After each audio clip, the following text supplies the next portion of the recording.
नमस्कार, मैं शिव। आप देख रहे हैं लाइव न्यूज़ 24।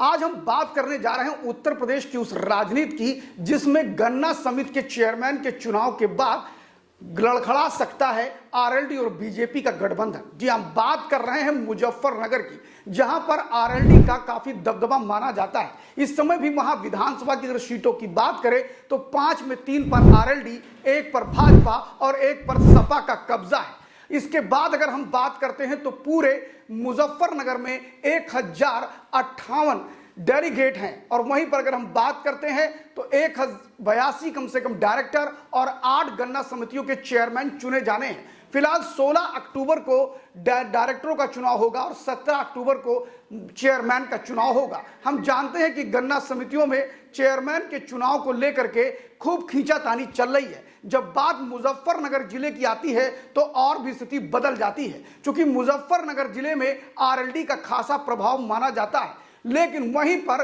बात पूरी तरह से बिगड़ती दिख रही है आरएलडी और बीजेपी के बीच में। आरएलडी के मुखिया जैन सिंह चौधरी और वहीं पर अगर बात करें तो बीजेपी में अब स्थितियां बदल रही है। स्थितियां इस कदर बदल रही हैं कि उन्होंने 8 की 8 गन्ना चेयरमैन समिति की सीटों पर भाजपा ने अपने प्रत्याशी घोषित कर दिए हैं। इसको लेकर के अलग अलग बातें चलने लगी हैं। आरएलडी के कई नेताओं ने बयान देने भी शुरू कर दिए हैं। आपको बताएं, अगर ये स्थितियां काफी आक्रामक हुई तो वह स्थिति भी आ सकती है कि भाजपा और आरएलडी का गठबंधन टूट सकता है। ये वही मुजफ्फरनगर है जहां पर मीरापुर सीट पर चुनाव होने हैं, यानी कि उपचुनाव होने हैं। वहां पर भारतीय जनता पार्टी भी अपनी दावेदारी कर रही है और आरएलडी भी कर रही है। इन परिस्थितियों को देखते हुए आपको एक चीज और बताना चाहेंगे कि पूर्व में तितवा जो गन्ना समिति है उसके जो चेयरमैन रहे हैं कृष्णपाल राठी, उन्होंने सीधे कहा है कि मैं खुद भी लड़ना चाहता था, लेकिन भारतीय जनता पार्टी ने पहले से ही अपने प्रत्याशी घोषित कर दिए।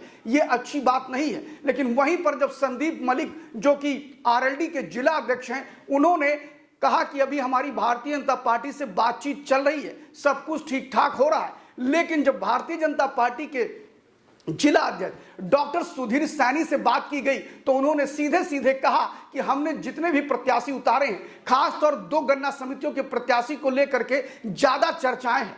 एक अगर बात करें मीरापुर विधानसभा में 2 ऐसी सीटें हैं जिसको लेकर के ज्यादा चर्चाएं हैं और वहां पर काफी घमासान मचा हुआ है। एक मोरेना और दूसरी सीट की अगर बात करें तो रामराज।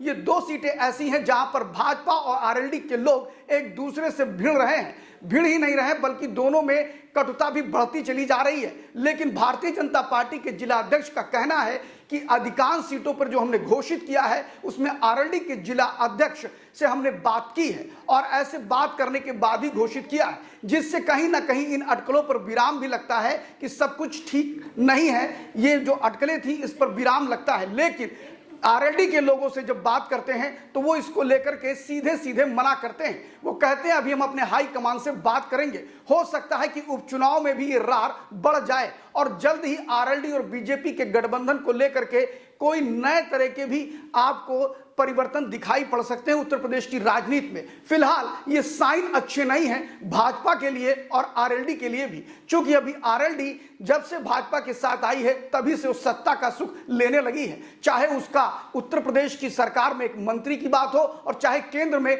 जैन सिंह को राज्य मंत्री बनाया गया हो। इससे पहले काफी दिनों से सूखा पड़ा था आरएलडी के अंदर। फिलहाल आरएलडी और बीजेपी का गठबंधन कितने दिन चलेगा ये तो भविष्य पर निर्भर है। लेकिन मुजफ्फरनगर की एक कड़वाहट कहीं भारी न पड़ जाए भाजपा को। धन्यवाद। देखते रहिए लाइव न्यूज़ 24।